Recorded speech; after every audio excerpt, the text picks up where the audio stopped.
নমস্কার বন্ধুরা, আমার চ্যানেলে আরও একবার সবাইকে অনেক অনেক স্বাগত জানিয়ে আজকের একটা রেসিপি তোমাদের সাথে শেয়ার করছি। বড়দের প্রণাম ও ছোটদের অনেক ভালোবাসা জানিয়ে আজকের রেসিপিটা শুরু করছি। রেসিপিটা আশা করি ভালো লাগবে। এটা একটা পিঠের রেসিপি। এখনো শীতকাল আছে যেহেতু, তা পিঠেটা দেখবে ভালো লাগবে। আর প্রথম থেকে শেষ পর্যন্ত না টেনে দেখবে। চলো আমার সাথে থাকবে। এবার এই পিঠেটা তৈরি করতে আমার কি কি লেগেছে সেগুলো আগে তোমাদের সাথে শেয়ার করি। এখানে দেখো 150 গ্রাম মতো গোবিন্দভোগ চাল ধুয়ে 8 ঘন্টা জলে ভিজিয়ে রেখেছিলাম। এখানে দেখো আমুল দুধ নিয়েছি, কাজু বাদাম বাটা। এই পিঠেটাতে কাজু বাদামটা বেটে দিলে টেস্টটা ভালো হয় পিঠের। এলাচির গুঁড়ো, গরুর দুধ, চা। এই পিঠেটার জন্য চাল, দুধ আর নারকেলটা আর গুড় সবই সমান পরিমাণে লাগবে।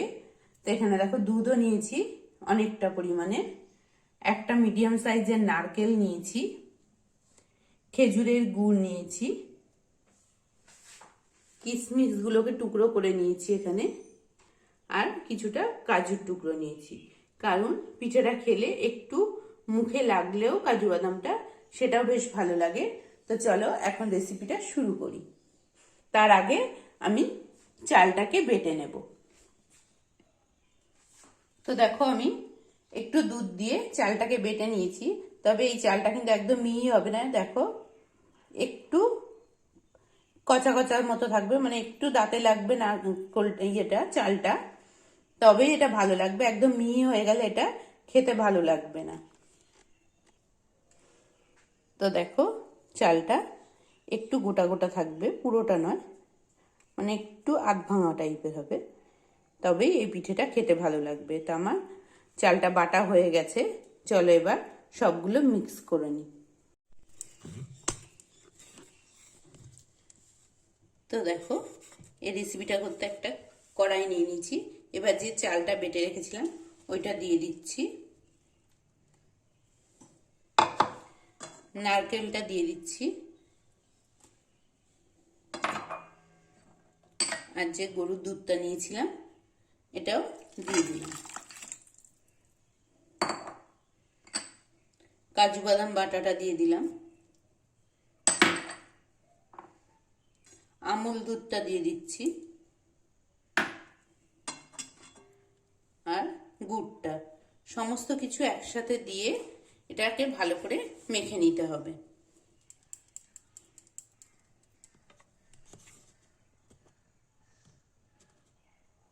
দেখো সমস্ত কিছু আমার দেওয়া হয়ে গেছে। যা যা উপকরণ আমি নিয়েছিলাম সেগুলো একসাথে ভালো করে মেখে নিতে হবে। তো দেখো বন্ধুরা, এখন আমি সমস্ত কিছু মিশিয়ে দিয়ে গ্যাসের মধ্যে বসিয়ে দিয়েছি, দিয়ে গ্যাসটা জ্বালিয়ে নেব। এই রেসিপিটা করতে যেহেতু চালের গুঁড়ো আছে, গুড় আছে, নারকেল আছে, এই জন্য একভাবে নাড়াচাড়া করে যেতে হয়, না হলে যখনই আমি ছেড়ে দেব তলায় পুরো চালের গুঁড়োগুলো ডলা মতো হয়ে যাবে। সেই জন্য এই রেসিপিটা যতক্ষণ হবে, এটাকে তোমরা কে কি পিঠে বলো জানি না, আমরা পালো বলি বা চন্দন কাঠ বলি। তা সেই পিঠেটাই আমি তৈরি করছি।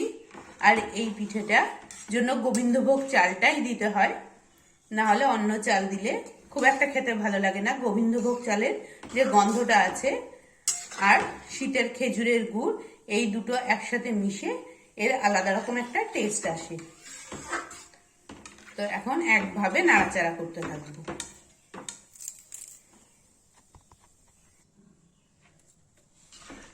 দেখো বেশ কিছুটা গাঢ় হয়ে এসেছে, এখনো বেশ অনেকক্ষণ ধরে নাড়াচাড়া করতে হবে। আর এটা সমান পরিমাণে হলে, নারকেলটা একটু মুখে লাগলে খেতে বেশ ভালো লাগে। এই পিঠেটা করতে একটুও খুন্তিটা ছাড়া যায় না, কেন ছেড়ে দিলেই এটা পুরো ডালা হয়ে যায়। তো দেখো অনেকটা গাঢ় হয়ে এসেছে।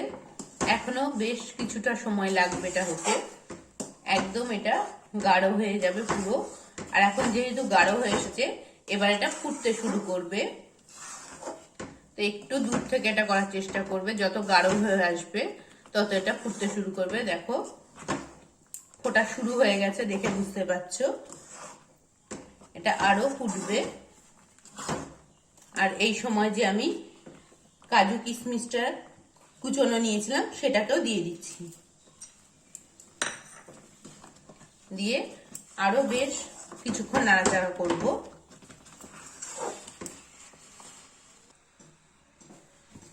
তো দেখো অনেকটা গাঢ় হয়ে গেছে, আরো গাঢ় হবে এটা।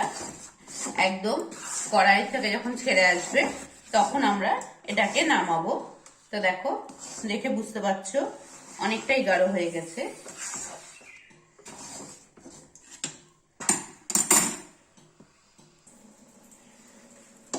তো দেখো এটা এইভাবে সমানে নেড়ে যেতে হবে, নাহলে কড়াইয়ের গায়ে লেগে যাবে, তলায় ধরে যাওয়ার ভয় থাকবে। এইভাবে এটাকে যতটা তাড়াতাড়ি সম্ভব নাড়তে নাড়তে এটাকে শুকনো করে নিতে হবে।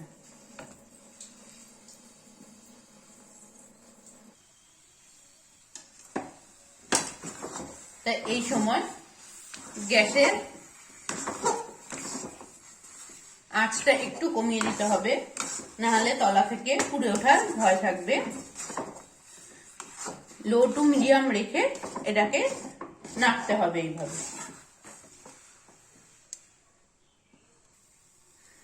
তো অনেকটাই আমার হয়ে এসেছে। এবার যে এলাচি গুঁড়োটা নিয়েছিলাম সেটা এর সাথে মিশিয়ে দেব। তবে এই পিঠেটাতে এলাচি গুঁড়োটা কিন্তু অবশ্যই দেবে। খেজুরের গুড়ের যে কোনো পিঠেতে আমরা দিই না, খেজুরের গুড়ের টেস্টটা চলে যাবে বলে, কিন্তু এই পিঠেটাতে এলাচি গুঁড়োটা অবশ্যই দিতে হবে, তবেই এই পিঠেটার টেস্ট ভালো হবে।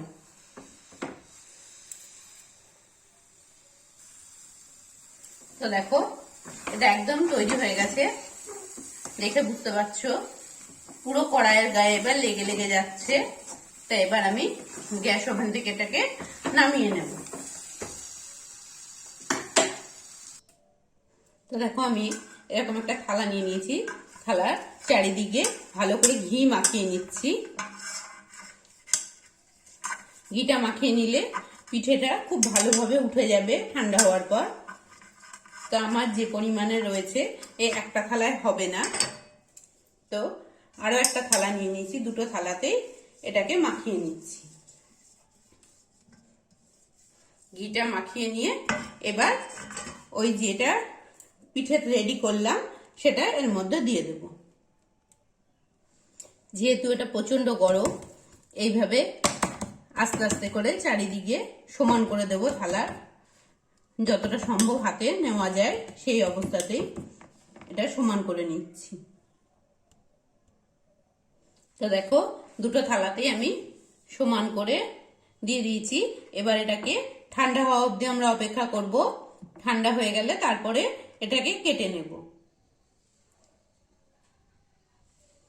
দেখো গরমে যতটা সম্ভব সমান করে দিতে হবে, আর ওপরটা যদি একদম তেল তেলের মতো ভাবটা থাকে কাটলেও বেশ সুন্দর লাগবে। তো দেখো আমি ঠিক এরকম ভাবে করে নিয়েছি, যেহেতু এটা খুবই গরম যতটা সম্ভব হয়েছে করে নিয়েছি। তারপর ঠান্ডা হোক, তারপরে কেটে তোমাদের দেখাবো। তো বন্ধুরা দেখো আমার এটা পুরো ঠান্ডা হয়ে গেছে, এবার আমি পিস করে নেব। তো এই দেখো পিঠেগুলো দেখতে ঠিক এইরকম হবে। তোমাদের কেমন লাগলো এই রেসিপিটা? এই পালো বা চন্দন কাঠ যেটাই বলো, রেসিপিটা যদি ভালো লাগে অবশ্যই একটা লাইক শেয়ার আর সাবস্ক্রাইব করো, আর আমার পাশে থেকো, আর সাবস্ক্রাইব করে পাশে থাকা বেল বাটনটিকে ক্লিক করে দিও। আজকের ভিডিওটা এখানেই শেষ করছি। আর এই পিঠেটাকে তোমরা কে কি বলো সেটাও আমার কমেন্ট বক্সে জানাতে পারো। তো চলো আজকের মতো এখানেই শেষ করছি। সবাই সুস্থ থেকো, ভালো থেকো।